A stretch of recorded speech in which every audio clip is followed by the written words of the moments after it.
उल्लेखनीय है कि बीते कई सालों से किसान गन्ने के बकाया भुगतान को लेकर काफ़ी परेशान हैं। बजाज चीनी मिल द्वारा किसान शोषण का शिकार हो रहे हैं। इन किसानों की समस्या पर ना तो कोई जनप्रतिनिधि कुछ बोलने को तैयार है और ना ही कोई सक्षम अधिकारी, जबकि अधिकारी से लेकर जनप्रतिनिधि तक किसानों पर ही निर्भर हैं। यदि किसान अपने खेतों में अनाज न उगाएं तो अधिकारी और जनप्रतिनिधियों से लेकर व्यापारी तक भुखमरी की कगार पर पहुंच जाएंगे। तब ना तो उनका पैसा काम आएगा और न ही पावर। इसके बाद भी सबसे अधिक शोषण का शिकार किसान ही हो रहा है। किसान ही एक ऐसा व्यक्ति है जो खुद अपनी संपत्ति का मालिक नहीं हो पाता, बाकी सब अपनी अपनी संपत्ति के मालिक होते हैं। क्योंकि जब आप बाज़ार में कोई सामान खरीदने जाते हैं तो खरीदे गए सामान की कीमत दुकानदार तय करके बताता है कि आपको कितना पैसा देना है। इसके अलावा जब आप डॉक्टर के पास इलाज कराने जाते हैं तब भी अपनी फीस और इलाज का पैसा डॉक्टर ही तय करके आपको बताता है। लेकिन जब किसान अपनी गन्ना, धान, गेहूं या अन्य कोई फसल लेकर बिक्री करने पहुंचता है तो उसकी कीमत वह खुद नहीं तय कर सकता। तब उसकी कीमत सरकार द्वारा निर्धारित की जाती है। इसके बाद भी किसानों को निर्धारित मूल्य दलालों और भ्रष्ट अधिकारी कर्मचारियों की वजह से नहीं मिल पाता। कहने का तात्पर्य यह है कि चारों ओर किसान ही शोषण का शिकार होता है। अपने बकाया गन्ना भुगतान की समस्या को लेकर शुक्रवार को पलिया की सहकारी गन्ना विकास समिति में किसान मजदूर संगठन के तत्वावधान में किसानों की एक बैठक हुई। बैठक में किसानों ने गन्ने का बकाया भुगतान तत्काल प्रभाव से कराने की मांग की। इससे संबंधित किसानों ने मुख्यमंत्री को संबोधित एक ज्ञापन भी नायब तहसीलदार को सौंपा। इस दौरान पलिया नगर के व्यापार मंडल ने भी किसानों को समर्थन दिया। गन्ना आपको दे रहा है, पहले साल देता है, उसके दूसरे का फसल आपको दी जाती है, तीसरे साल भुगतान दिया जा रहा है। क्या आपने सोचा कि किसान का जो गवर्नमेंट ने कोर्ट ने आदेश दे रखा है 14 दिन के भुगतान के लिए, हम एक अपील और करना चाहेंगे। सभी किसान भाई 2-2 रुपए 1-1 रुपए वाला जो पोस्टर कार्ड आता है उसको डाकखाने से लेकर सरकार तक अपनी समस्या को लिखकर और बजाज के खिलाफ और सोसाइटी के खिलाफ भी, जो सोसाइटी को पावर दे रखी है कि भुगतान तत्काल प्रभाव से कराया जाए, अगर नहीं कराया जाए तो सोसाइटी के सचिव के ऊपर भी मुकदमा लिखवाया जाए। आखिर क्यों नहीं बताते उसकी, जो फैक्ट्री के ऊपर क्यों नहीं कार्रवाई करता है? 140 का अगर आपका है तो आपकी जिम्मेदारी बनती है किसानों की हक की लड़ाई आपको भी लेनी चाहिए। आपने क्या कार्रवाई करी आप बताएं, आपको बताना चाहिए। आपने कितने लिखित करी, लिखित परख कर रही है तो वो कागज कहाँ है आपके? बताइए वो कागज कहाँ है? आप लेके क्यों नहीं आए?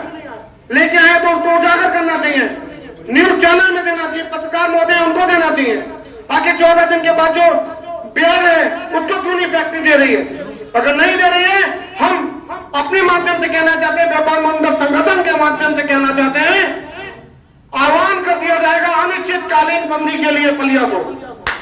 मेरी बात हो रखी है, अगर तत्काल प्रभाव से अगर भुगतान नहीं किया जाएगा किसानों का, हम सब कंधे से कंधा मिलाकर अनिश्चितकालीन पलिया बंद करने का आह्वान करेंगे, जिसमें जिम्मेदार बजाज प्राइवेट हिंदुस्तान लिमिटेड होगी।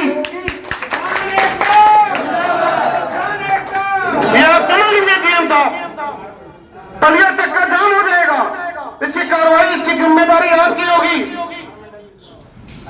ये समझ लीजिए, हम लोग आपको चेतावनी देकर जा रहे हैं कि अगर तत्काल प्रभाव से फैक्ट्री चलने से पहले और 14 दिन के जो सरकार ने आपको आदेश दे रखा है कोर्ट के द्वारा माध्यम से, अगर भुगतान नहीं हुआ तो मंच के माध्यम से कह रहा हूं, पलिया बंदी करने में टाइम नहीं लगेगा।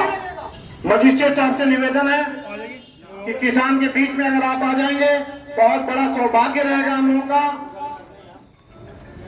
तहसीलदार साहब का बहुत बहुत स्वागत है, जो किसानों की बात सुनने आए हैं, जिसके बारे में आपको भी जानकारी है। हर वर्ष किसान अपनी लड़ाई लड़कर इस भुगतान का लड़ाई लड़ता है तो कहीं थोड़ा बहुत भुगतान मिल जाता है।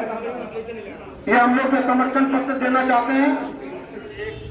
गन्ना किसानों की फसल पे लागत बहुत बढ़ती जा रही है, इसलिए किसानों का मांग है कि हमें गन्ने का मूल्य 500 रुपए कुंटल दिया जाए, जिसमें हम किसान भी खुश और हमारे खेतों में काम करने वाले मजदूर भाई भी हमारे खुश होंगे।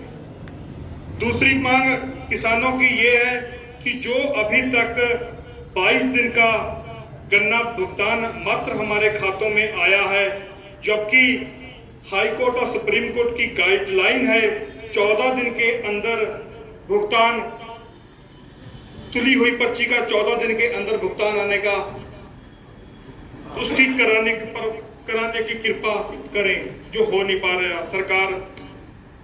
और तीसरी मांग हमारी आपके माध्यम से ये है कि शारदा नदी के कटान और बाढ़ के कारण कई गरीब किसान भाइयों के घर कट गए हैं, उन्हें आवास दिलवाए जाए, सरकार से आवास दिलाए जाए उन्हें। ये तत्काल पूरा करने वाली मांग है, जबकि 19 वाले चुनाव में हमारे प्रधानमंत्री जी ने कहा था कि 22 वाले चुनाव में हर आदमी का घर पक्का होगा। और चौथी मांग हमारी ये है कि किसानों का टाइम से समय से पैसा नहीं मिल पा रहा। जैसा कि मैंने आपको अभी बताया कि मात्र 22 दिन का किसानों का पैसा किसानों के खातों में पहुंचा है। जो किसानों के खर्चे हैं, पारिवारिक दवाई, परिवार की बच्चों की फीस वगैरह, बैंकों द्वारा जो वसूली के नाम पे किसानों को तंग किया जा रहा है, बेइज्जत किया जा रहा है। गाड़ी गांव में खड़ी कर दी जाती है, बुलाया जाता है किसान को कि आपकी आरसी काट दी जाएगी। अब उस पर तत्काल रोक लगाई जाए। जो